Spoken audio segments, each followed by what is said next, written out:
All right, guys, we are going to be reacting. Trump threatens U.S. security because Germany mocked him. Let's see what's going on here. Let's jump in. German Chancellor Friedrich Merz, if that is how you pronounce that, my apologies if not, spoke to a bunch of college students at a university in Germany and told them that the United States was basically being humiliated by Iran, and, of course, Donald Trump at the helm is the one bringing this massive humiliation to the United States. As expected, Donald Trump didn't like that, right? He doesn't like being called out for being a blundering, blubbering fool. So he said this about Merz. He doesn't know what he's talking about. If Iran had a nuclear weapon, the whole world would be held hostage. I am doing something with Iran right now that other nations or presidents should have done long ago. No wonder Germany is doing so poorly, both economically and otherwise. Now, here's what gets me.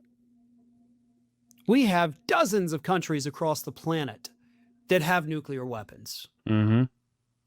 But if Iran had them, they would somehow automatically go to the top of being the biggest superpower on the planet, according to Donald Trump, because they would just hold the whole world hostage. Right? They're the superpower. That's a fallacy. That's a fallacy. Yeah, that's not how it works, because the rest of the country are not threatening the United States. That's a fallacy right there. I don't think that's how it works. That's a false comparison, I will say.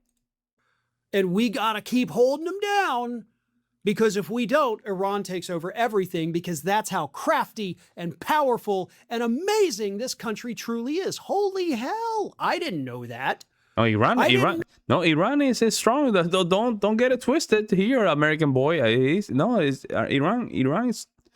No, they got the difference is, of course, the United States is stronger, but they're a strong country. They have their arsenal, their logistic. It's not. It's not Venezuela. Let's put it that way. All of our it's not Venezuela. Hundreds or thousands of nuclear weapons combined would be at the mercy of a country that just developed their one a day ago. That is shocking. Kind of makes you wonder why we even bother spending all this money on the military to begin with if we can't hold off with our hundreds of nuclear weapons, a country that develops one that they don't even know how to use yet because they literally had just developed it like that day, right? And then not even tested, okay? It's just we put it together, let's hope it works, right? And they suddenly become more powerful than all of us. That to me is shocking. Mm-hmm. But that's not all Trump is doing. Mm-hmm. He's not just mad and posting on social media. He's also now threatening to remove thousands of U.S. troops from Germany. Yeah, I heard that. We have a massive military base in Ramstein, Germany. Being in a military town myself, I grew up with lots of people who, with parents in the military, spent time in Ramstein. Ramstein, isn't that the same name of the band? Ramstein? Right? So, interesting connection there. That would be a major blow.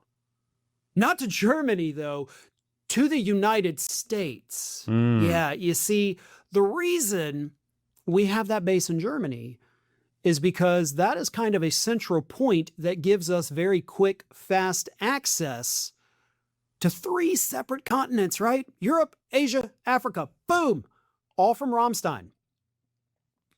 In fact, most troops that were deployed for a period of time there, I know because I have other friends in the military, they all went through Ramstein. So if we're going to get rid of that or even just scale it back. One of my friends, so even from Puerto Rico, he stayed in Ramstein in Germany. Many of my friends too, they stayed in Germany for a lot of years. That doesn't hurt Germany, Donald. Like, you're not punishing them, you're punishing us. Oh, and by the way, that's not just coming from me, that's coming from Republicans in Congress.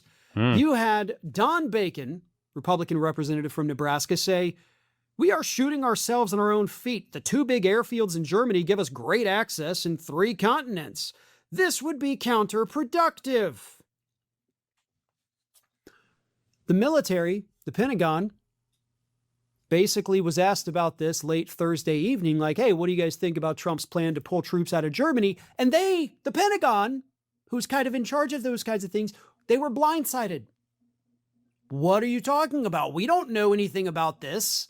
We don't have any plans to do this. That's not a good idea. That doesn't punish Germany. It punishes us. It leaves us less prepared. Yeah, I agree. But Trump doesn't care. Not only that, you have to put into perspective Russia. We have Russia right there in the corner too. You know, they're right there in the corner, man. You have China too. So that's one thing, right, that you have to put into perspective. Captain Bone Spurs there is not going to understand the military because he doesn't want to understand the military. He doesn't want to know these things because to him, that's not money making. That's not serving my interest. So to hell with everybody else. What do I care? And so we do leave our NATO allies more vulnerable, obviously, but it's not necessarily punishing Germany. No. It is, however, screwing over the United States military tremendously, but Trump will never care about doing that. Thanks for watching, and don't forget. I mean, I had good points there. I think that's a good perspective. Now this is another perspective that you have to see it. What do the German people think about this? You see what I'm saying? What do they think about this? Do they like it? Do they don't?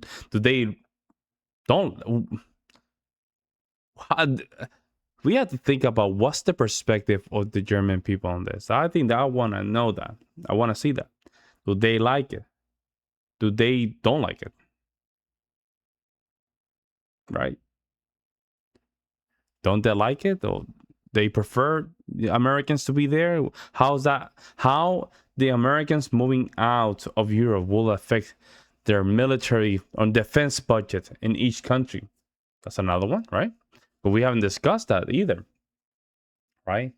How feasible will be for the defense of NATO? How would NATO even be something beside, all these questions we have to ask is from the Europeans' perspective. I think that will really, really, answer a lot of these questions. And I don't think, the Chancellor of Germany, I suppose he wants the best for Germany. So he will try his best to make sure, whatever's the best for Germany does end up being the best for Germany at the end of the day. That's my opinion, guys. Let me know what you guys think in the comment section below. I will see you in the next one.